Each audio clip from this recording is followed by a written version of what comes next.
ಎಲ್ಲರಿಗೂ ನಮಸ್ಕಾರ. ನೀವು ಮಕ್ಕಳಿಗೆ ಏನಾದ್ರೂ ಕ್ರಾಕ್ಸ್ ಹಾಕ್ತಿದಾರಾ ಅಂದ್ರೆ ಈ ತರ ಚಪ್ಪಲ್ ಇರ್ತಾವಲ್ಲ ಅವು ಹಾಕ್ತಿದಾರ ಆದ್ರೆ ಈ ವಿಡಿಯೋ ನಿಮ್ಗೋಸ್ಕರನೇ. ಹಾಯ್, ನಾನ್ ನಿಮ್ ಡಾಕ್ಟರ್ ಶ್ರೀಕರಿ, ಹೋಮಿಯೋಪತಿ ಪೇಷಂಟ್.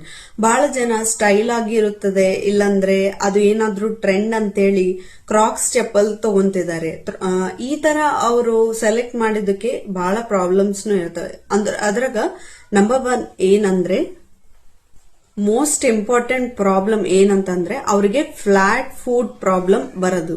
ಅಂದ್ರೆ ಮಕ್ಕಳಿಗೆ ಆರ್ಚ್ ಡೆವಲಪ್ ಆಗ್ತದಲ್ಲ, ಹೀಲ್ ಹತ್ರಗ ಆರ್ಚ್ ಡೆವಲಪ್ ಆಗುತ್ತೆ, ಅದು ಆಗೋದಿಲ್ಲ, ಫ್ಲಾಟ್ ಫುಟ್ ಆಗಿಬಿಡುತ್ತೆ.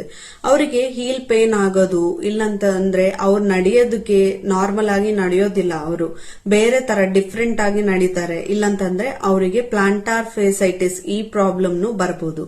ಎರಡನೇ ಪ್ರಾಬ್ಲಮ್ ಏನಂದ್ರೆ ಆ ಮೆಟೀರಿಯಲ್ ಏನ್ ಯೂಸ್ ಮಾಡ್ತಿದಾರ ಕ್ರಾಕ್ಸ್ ನಾಗ ಅದು ಸನ್ ಎಕ್ಸ್ಪೋಜರಿಗೆ ಆಗೋದಿಲ್ಲ. ಆ ತರ ಏನಾದ್ರೂ ಇದ್ರೆ ಫಂಗಲ್ ಇನ್ಫೆಕ್ಷನ್ ಆಗೋದು, ಸಮ್ಟೈಮ್ಸ್ ಕ್ಯಾನ್ಸರ್ನು ಆಗ್ಬಿಡುತ್ತೆ. ಅದಕ್ಕಾಗಿ ಈ ಕ್ರಾಕ್ಸ್ ನು ಮಕ್ಕಳಿಗೆ ಹಾಕಬಾರ್ದು. ಸ್ಕೂಲ್ ಶೂಸ್ ಅಂತ ಕೇಳ್ತಿದ್ದಾರೆ, ಸ್ಕೂಲ್ ಶೂಸ್ ಅದು ಸೇಫ್ನೇ ಅಂತ ಹೇಳ್ಬೋದು, ಬಟ್ ಕ್ರಾಕ್ಸ್ ಅವ್ರಿಗೆ ಕೊಡೋದು ಸೇಫ್ ಅಲ್ಲ. ಯಾರಾದ್ರೂ ಕ್ರಾಕ್ಸ್ ಯೂಸ್ ಮಾಡ್ತಾ ಇದ್ರೆ ಅದು ಬಿಡಿರಿ. Thank you for watching. Please share to every